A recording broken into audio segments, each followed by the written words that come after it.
Welcome back to Clapboard Reviews, film lovers. I'm the director, and as always, you get the general idea. Well, it's a new year. My break is over. And ever since my Christmas movie meltdown, I haven't really been in the best of moods. I don't even feel like reviewing a movie this month. You know, it's usually when I'm this down, I just pop in an animated flick for a pick-me-up. Animation is like the ultimate fantasy genre for me, a world that both can and can't exist. Traditional, computer, anime, claymation, stop motion, I love it all. Unless, of course, it's something like these, otherwise I would need a CAT scan. Yeah, you know what? That's what I'm gonna do. I'm going to count down my top 10 favorite animated films.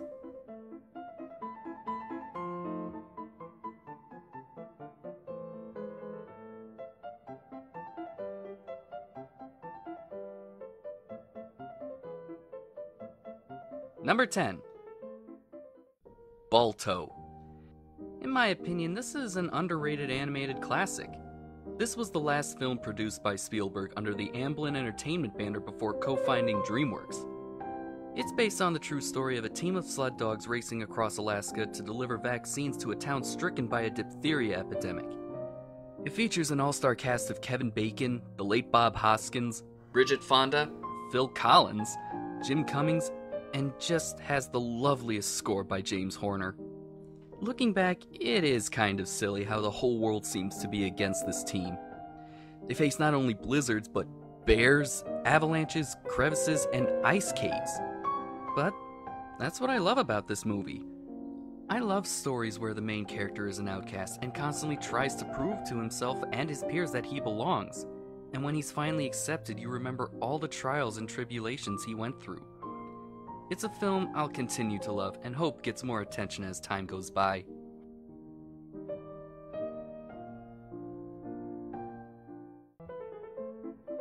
Number 9. The Toy Story Trilogy. Yeah, I know it's technically cheating that I'm combining 3 films into one, but that's how I see them. If you look past the fact that these are toys, you can actually see parallels to human interaction. Like when someone you trust gets a new best friend, or when they start drifting apart. True, they are telling the same story, but it changes with every subject matter. The first movie was about being replaced, the second one dealt with being discarded, and the last one was more about letting go and cherishing the memories you have. It's strange looking back on the first movie because then you notice things you never did before, like how all the toys just can't blink right. Or that Buzz Lightyear commercial. Buzz Lightyear! The world's greatest superhero, now the world's greatest toy! Buzz has it all! Blocky wrist communicator! Calling Buzz Lightyear! Karate chop action! Wow! I actually remember commercials like that growing up, and it's weird seeing it now through an adult's perspective. Strange. The ending to the final movie has got to be one of the most touching endings I've seen, effectively ending the trilogy on a high note. So long, partner.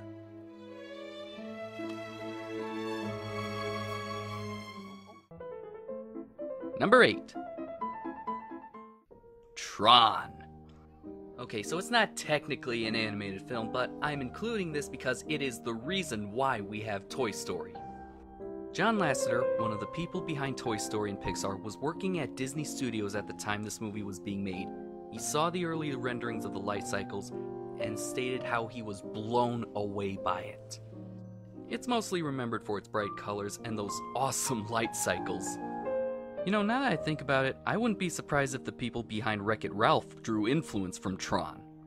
By the way, did you know that Moses from South Park is a reference to Master Control Program? Nice. If you need another reason to see this movie, how about this one? It predates The Matrix.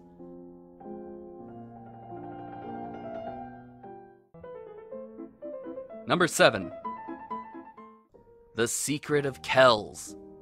This probably has to be the most unique film in the list just by its art style alone. I was so blown away by the sheer amount of details in every frame. There's always some intricate line work and textures in the background that it's just hard not to admire it. Its take on depth and perspective were inspired right from the pages of the book this film was based on. I really don't have a lot to talk about it, and I can't do it justice. If you ever come across this film, do yourself a favor and watch it. There's bound to be something about it that you'll like.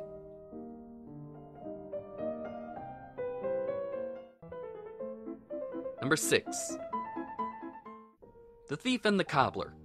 More specifically, the Recobbled edition. The Nostalgia Critic already did a hilarious review of the Disney knockoff version, so I suggest you give that a view if you ever need a pick-me-up.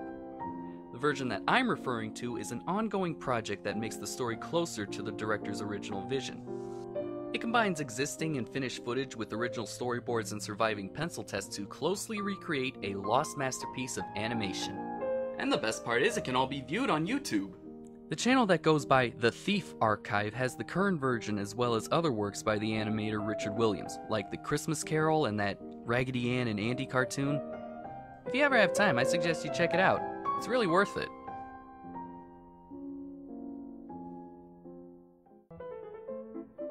Number 5. How to Train Your Dragon 1 and 2. God help me, I love these movies. For me, these are DreamWorks' real crowning achievements. I do acknowledge Shrek as one of their successful films, but How to Train Your Dragon was DreamWorks' first real movie where they weren't ripping off Pixar, giving the middle finger to Disney. I don't know what they were thinking with these, or... You know what? Those are safe for now. Don't worry, I'm not forgetting Kung Fu Panda, as I see that as a step in the right direction for DreamWorks. But How to Train Your Dragon was an all-out sprint.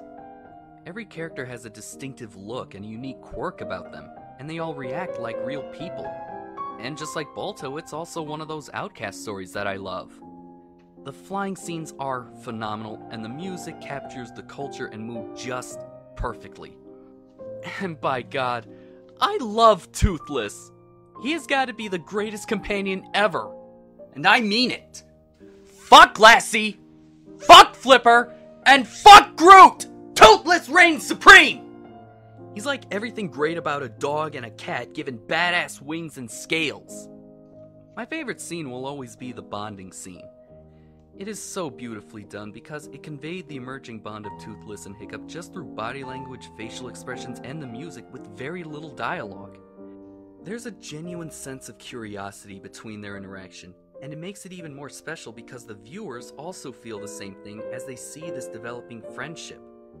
People who have pets can empathize with both Hiccup and Toothless because they see their situation as similar to any animal that's getting used to a new environment and owner. It's just amazing. That's all I can say about it. I could probably gush on and on about these movies for hours, but I'm already halfway through this list.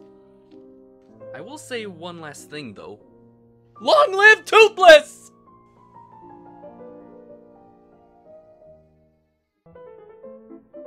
Number 4. Hayao Miyazaki. Yeah, you heard right. I'm not suffering a stroke. This man is so great that all his movies can take up one spot on this list. And I'm not just saying that for brownie points, I genuinely love his movies. And how can I not? His movies are unlike any other in the West, combining the mysticism, the modern, the spiritual, and the imaginative to create a wonder of worlds. If I did pick, it would have to be my 3 favorites: Spirited Away, Princess Mononoke, and Castle in the Sky. The first 2 are more for viewers who have experience with anime, while the other I think will suit Western audiences. Spirited Away is universally regarded as his masterpiece, and the same can be said for Princess Mononoke. They both showcase Miyazaki's themes of pacifism, good and evil dichotomy, technology versus nature, and environmental awareness. Castle in the Sky has the same things, but offers them in a lighter tone storyline. I recommend this movie to audiences who haven't had much anime experience if they wish to start getting into Miyazaki. It's a classic treasure hunt story we all know and love from Indiana Jones and Pirates of the Caribbean. You have 2 groups that are after a long-lost treasure, and 2 heroes caught in the middle. Of course, the best way to really enjoy Miyazaki's work is to see all his movies.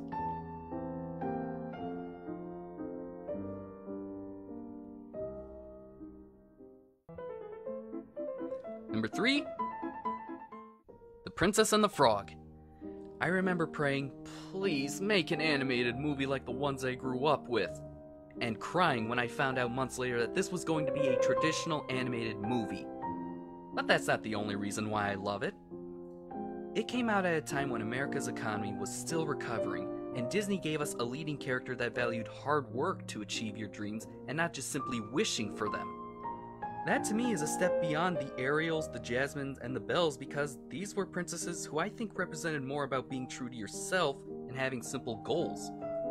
Ariel just wanted to walk among humans, Jasmine wanted to see the world after being cooped inside the palace all her life, and Belle just wanted an adventure.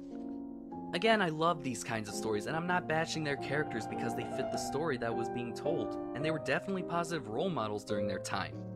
But Tiana knew exactly what she wanted, and went above and beyond to make sure that she got it. It's this character trait that I love about her, and it makes the message of want versus need much more profound. It's made even more clear by making New Orleans the location setting instead of an enchanted kingdom. By setting it there, a bit of the fantasy is removed from the story, making it a little more grounded in reality. I felt that it had the right balance of light and dark scenes, a breathtaking array of colors, and just the right style of songs and music to bring the audience into its world.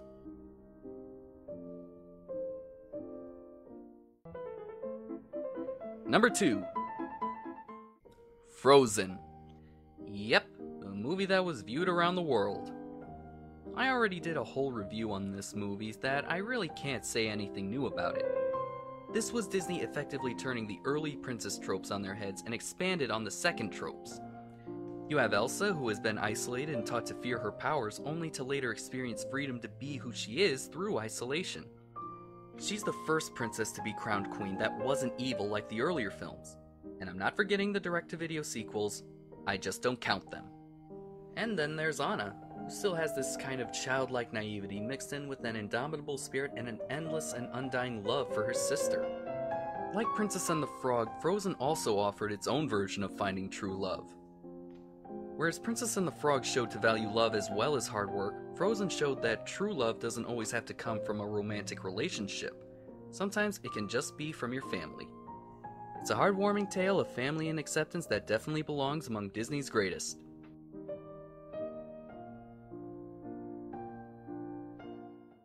And my number 1 favorite animated film is... The Lion King. Yeah, really not that surprising, seeing as how the most popular video on my channel is my comparison between this and Frozen. Hell, I even stated in the description. This was the movie that started everything for me.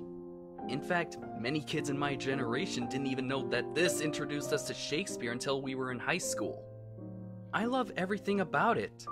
The characters, the cast, the landscapes, the colors, the lighting, the story, the songs, the score. My God, the score of The Lion King has got to be the most beautiful pieces of music I've ever heard in my life. Hans Zimmer just has this amazing ability to make a musical note out of emotion. Whenever I hear it, I always see the landscapes that I fell in love with. Some of my fondest memories is seeing this movie in the theater with my family. And it's for that reason, no matter how old I get, this movie will always be my favorite animated film. You know what? This was exactly what I needed. I feel so much better. I feel good. I feel really good. I'm actually up for reviewing a bad movie next month. I don't care what it is. Bring it on, because I am going to tear it a new one. A very big new one. Nothing can ruin this for me. Nothing!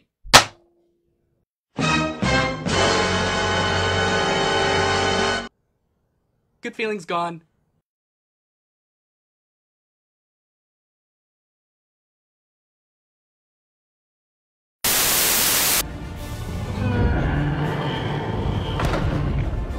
Let them fight. Your mother sucks cocks in hell. Astrid? Toothless. Toothless? Astrid.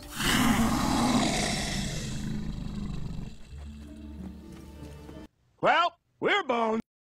Step aside, sir. Random security check. Random, my behind. You always stop me. I'm just a surge protector doing my job, sir. Name? Lara Croft. Name? Wreck-It Ralph.